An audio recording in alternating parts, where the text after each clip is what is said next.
2024 में सुमन शर्मा का प्यार भरा नमस्कार आप सभी को। कल का दिन बहुत महत्वपूर्ण है। कल मतलब 8 अगस्त।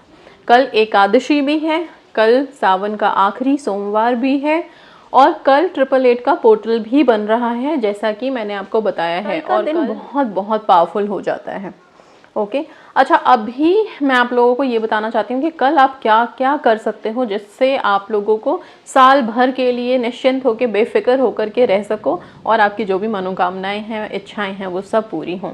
कल क्योंकि एकादशी है तो विष्णु भगवान की पूजा अर्चना का दिन बनता ही बनता है।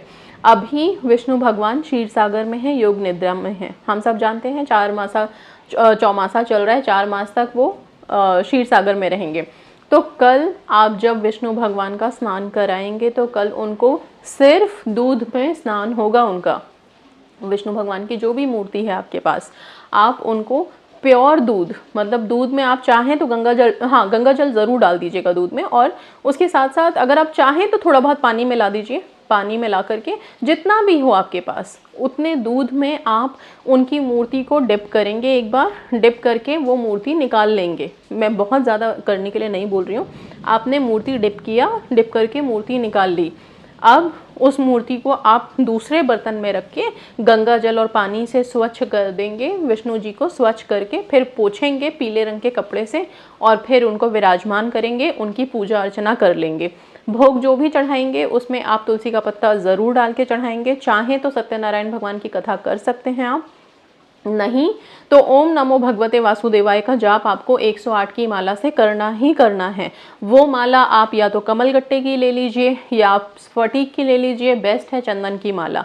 तो ये तीनों मालाओं में से कोई सी भी माला से आप ओम नमो भगवते वासुदेवाय का जाप करेंगे। ये हो गया आपका एकादशी से रिलेटेड छोटा सा काम जो आपने करना है, उपाय जो आपने करना है। ठीक है, आपकी सारी मनोकामनाएं ज़रूर पूरी होंगी। कैसे होंगी? जिस दूध में आपने भगवान को स्नान कराया है, मूर्ति को निकाल के रखा है आपने डिप करके, नहाया है, उस दूध को आप फेंकेंगे नहीं। तो बहुत सावधानी से, अगर आपकी मूर्ति पे बहुत ज़्यादा पहले से टीका वगैरह आपने किया है और वो लगा हुआ है तो आप उसको पहले साफ़ कर लीजिए। साफ़ करने के बाद इस मूर्ति को आप दूध में डिप कीजिएगा, क्योंकि ये जो दूध है इसको आप लोगों को यूज़ करना है। ठीक है, कैसे यूज़ करेंगे वो मैं बता देती हूँ। एकादशी के दिन हम चावल नहीं बनाते हैं, तो एकादशी के दिन आप खीर नहीं बना सकते हो। इसलिए इस दूध को या तो आप इसको दही जमा लो, या आप इसको चाय बना के पी लो, या आप इसको सिंपल गर्म करके और फिर पियो। क्योंकि इसमें भगवान की मूर्ति को आपने स्नान कराया है, उसमें डाला है, और जब हम भगवान की किसी मूर्ति के साथ पूजा अर्चना करनी शुरू करते हैं तो उनमें वो शक्तियाँ आ जाती हैं। ओके, और जब उन शक्तियों को आप इस दूध में एब्जॉर्ब किया है, दूध की भी अपनी एब्जॉर्प्शन की पावर होती है।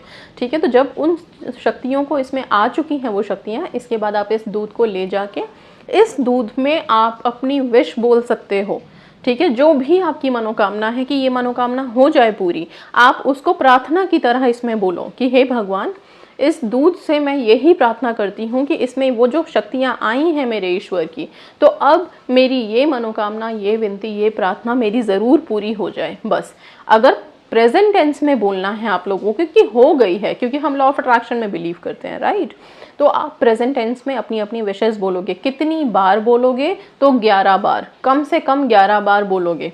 ठीक है, 11 बार, क्योंकि एकादशी का दिन 11 को ही रिप्रेजेंट करता है, ध्यान रखिएगा। तो 11 बार आप अपनी अपनी विशेष बोलेंगे। इसमें बोलने के बाद आप इस दूध को या तो दही जमा दीजिए। ठीक है, सुबह सुबह ये काम करना है, शाम को आप नहीं कर सकते हो, इसलिए ध्यान रखिएगा। कल एकादशी का दिन है, कल सुबह सुबह आप इस काम को करोगे। अभी गर्मी का टाइम है, कोई दिक्कत नहीं है, आप सुबह सुबह इसमें दही जमा सकते हो। वो दही आप शाम तक सेवन करोगे, खुद खाओगे। ठीक है, अच्छा, अगर बहुत सारा दूध है तो क्या बाकी के लोग खा सकते हैं? बिल्कुल खा सकते हैं। अच्छा, अब इस एक दूध में आप एक ही अफर्मेशन बोलेंगे, एक ही विश के लिए बोलेंगे, या तरह तरह के और भी बहुत सारे अफर्मेशन बोल सकते हैं? बिल्कुल बोल सकते हैं। जिनकी पावर इस दूध में आई है वो इतनी ज़्यादा विशाल है कि आपके एक छोटे से विश के लिए नहीं बनी है। आप जितना चाहो, जो चाहो वो मांग सकते हो। ठीक है, वो चीज़ बोल सकते हो इसमें। तो उस शक्ति पे विश्वास रखते हुए आपको ये काम करना है। ठीक है, इस दूध से आप चाय बना लो, सबसे बेस्ट है। चाय बना के सबके घर के सभी लोग पी लो। ठीक है, पर भूल से भी कभी नमक का प्रयोग नहीं होगा, ये ध्यान रखिएगा। अगर आपने दही बनाई है तो दही में आप नमक नहीं मिला सकते, चीनी मिला के आप खा सकते हो। तो इस चीज़ का बहुत ध्यान रखना है। और इस दूध का जो इस्तेमाल है वो 3 ही जगह आप कीजिए। या तो दूध को प्योर आप ऐसे ही गर्म कर लो और पी लो चीनी मिला के, वो भी चलेगा। या तो आप सिर्फ दही बना के उसमें चीनी मिला के खा सकते हो, या आप चाय बना के पी लो। सिंपल है बिल्कुल। अभी और कोई एक्स्ट्रा क्वेश्चंस मत पुट करना, मैं ये रेसिपी बना लूँ वो रेसिपी बना लूँ। 3 चीज़ें बता दी हैं, इन तीनों में से जो करना है वो कर सकते हो।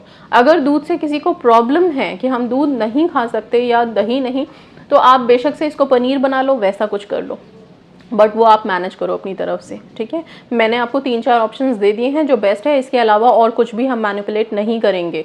तो अपनी तरफ से आप लोग प्लीज़ रिचुअल्स को मैनिपुलेट मत कीजिए। जब मैं कुछ बताती हूँ तो वो बहुत सोच समझ के, बहुत रिसर्च के बाद बता रही हूँ आप लोगों को, ऐसे नहीं बता रही हूँ कोई भी चीज़, ठीक है। तो उसको उसी तरह से कीजिए, नहीं तो आप अगर मैनिपुलेट करेंगे तो वो रिजल्ट कितना मिलेगा, कैसे मिलेगा, वो फिर आपकी जिम्मेदारी है, राइट। एंड आपका पॉजिटिव होना बहुत ज़रूरी है, बार बार बोलती हूँ। ये नहीं है कि आप रो रहे हो, धो रहे हो और भगवान को स्नान करा रहे हो और आप सोच रहे हो कि एनर्जीज आपके पास आ रही हैं, ऐसे नहीं होता, ठीक है। आपका स्वच्छ होना बहुत ज़रूरी है। नहा धो के आप ये काम करेंगे, बिल्कुल स्वच्छ साफ होके। पीरियड्स जिनको है वो नहीं कर सकते, आप छोड़ दीजिए, नहीं करिए, ठीक है। आपके बिहाफ पे अगर कोई आपकी फैमिली मेम्बर करना चाहते हैं तो कर सकते हैं, लेकिन आप अपना अफर्मेशन भी इस दूध में नहीं दे सकते। तो बहुत स्ट्रिक्टली बता रही हूँ मैं, पीरियड्स में रेस्ट्रिक्शंस हैं, हमारे वेद पुराणों में हैं, हम अपने रिलीजन के अकॉर्डिंग चलेंगे, तो हम नहीं कर सकते पीरियड्स में इस चीज़ को। आपके बिहाफ पे कोई फैमिली मेम्बर करेंगे, आपकी तरफ से पूजा अर्चना, आपके लिए ब्लेसिंग्स मांग सकते हैं, बट आप अफर्मेशन नहीं दे सकते। सिंपल। आप अपना कुछ भी इस दूध में नहीं दे सकते। अगर ये दूध गर्म हो गया उसके बाद आप पी सकते हैं, हाँ वो कर सकते हो, आप दूध पी सकते हो, लेकिन पीते समय आप अफर्मेशन दे सकते हो। हाँ ठीक है, पीते समय आप अफर्मेशन दे सकते हो, जब आप सेवन करने जा रहे हो तब दे सकते हो, लेकिन जिस समय वो दूध है, कुछ भी इसको बनाने से करने से पहले ही अफर्मेशन उसमें दिया जाएगा। इस बात का ध्यान रखिएगा आप लोग, ठीक है। मैं बहुत क्लियरली बता रही हूँ, अननेसेसरी के कमेंट्स मत लिखिएगा, क्वेश्चंस मत कीजिएगा। सारे के सारे क्वेरीज मैं इसी वीडियो में सॉल्व कर रही हूँ, स्किप करके देखेंगे वो आपकी रिस्पॉन्सिबिलिटी है, ठीक है। ये करना है। अब आते हैं हम, क्योंकि सोमवार भी है और शंकर भगवान का आखिरी सोमवार है, तो शिवलिंग पे जाके दूध ज़रूर चढ़ाएं। दूध चढ़ाते समय आप दूध की धार एक ही बार में गिराएं ना, ठीक है। बिल्कुल ध्यान रखिएगा, क्योंकि 888 का पोर्टल बन रहा है, 8 नंबर बहुत इफेक्टिव है। और क्योंकि जो सर्प उनके आसपास लपेटा हुआ है वो इन्फिनिटी का साइन बनाता है। सांप से ही, सांप के जो बैठने का आकार होता है ना, अगर वो आप ध्यान से देखोगे पिक्चर में, तो वो इन्फिनिटी का साइन बनाता है, 8 का साइन बनाता है, ठीक है। तो आपका जो दूध होगा वो शंकर भगवान पे पतली धार बहुत हल्के हल्के चढ़ाना है, धीमे धीमे चढ़ाना है। मुझे मालूम है मंदिर में बहुत भीड़ होती है, तो आप थोड़ा पेशेंस रखिए, वेट कीजिए, सामने वाले को हट जाने दीजिए, फिर आप धीमे धीमे अपनी धार चढ़ाएंगे। ये तो हो गया, आपने शंकर भगवान पे अपनी दूध चढ़ा दिया, लेकिन आप नाग देवता पे जब दूध चढ़ाओगे, क्योंकि शंकर भगवान के ऊपर ही होता है, अगर कहीं पे शिवलिंग के पास नाग देवता नहीं है, बहुत से लोगों के क्वेरीज आए थे पीछे, कमेंट्स आए थे कि शिवलिंग पे नाग देवता नहीं है हमारे यहाँ, तो हम क्या करें।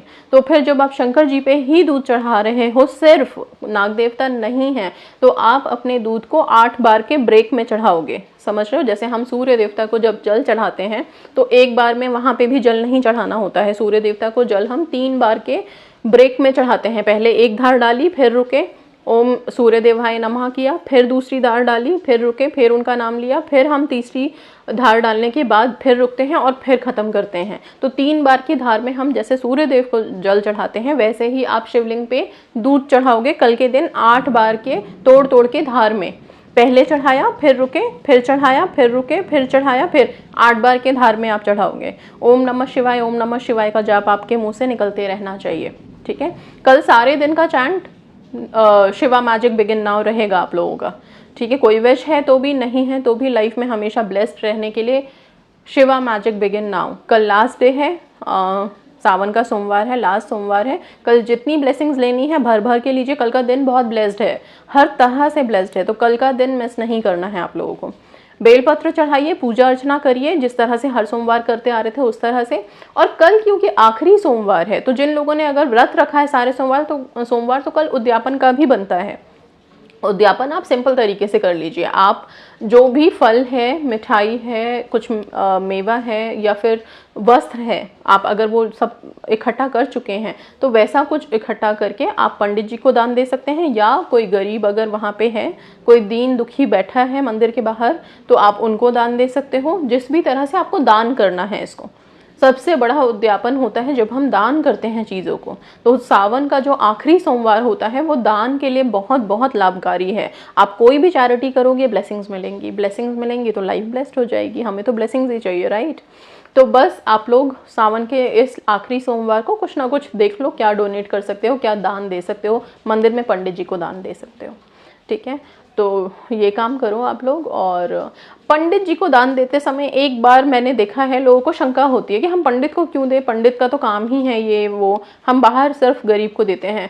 इस इंटेंशन को प्लीज़ मत रखिए। आप दोनों जगह दे सकते हैं। आपको अगर बाहर किसी नीडी को दान देना है प्लीज़ दीजिए, लेकिन पंडित जी को भी देना चाहिए, क्योंकि वो सारा दिन बैठे हैं। ठीक है, उनकी ड्यूटी है, उनका काम है, पर वो ही हमारे इस डिवाइन पावर को सारे दिन देख रेख कर रहे हैं, सारा कुछ कर रहे हैं। तो वो भी हमारे लिए एक डिवाइन एनर्जी बन जाते हैं, क्योंकि वो सारा दिन उनसे कनेक्टेड हैं। ओके, सो श्रद्धा भक्ति रख के पंडित जी को भी ज़रूर कुछ ना कुछ आप लोग दान दिया कीजिए, आपको इसकी ब्लेसिंग ज़रूर मिलेंगी। इस चीज़ का ध्यान ज़रूर रखिएगा। मंदिर में कभी गए हैं, पंडित जी को बिना दक्षिणा दिए मत आइए। 10, 11, 21 जो भी बनता है आपसे, जितनी भी श्रद्धा आपकी है उतना आप ज़रूर दान देके आइए। कभी भी खाली हाथ नहीं आइए कि हमने सिर्फ भगवान को चढ़ा दिया हो गया, नहीं।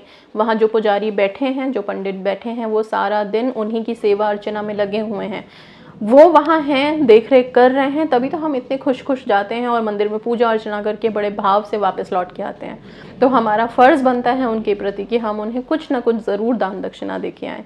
ये हमारे वेद पुराणों में पुराने टाइम से, हमारे पूर्वजों के टाइम से चलते आ रहा है।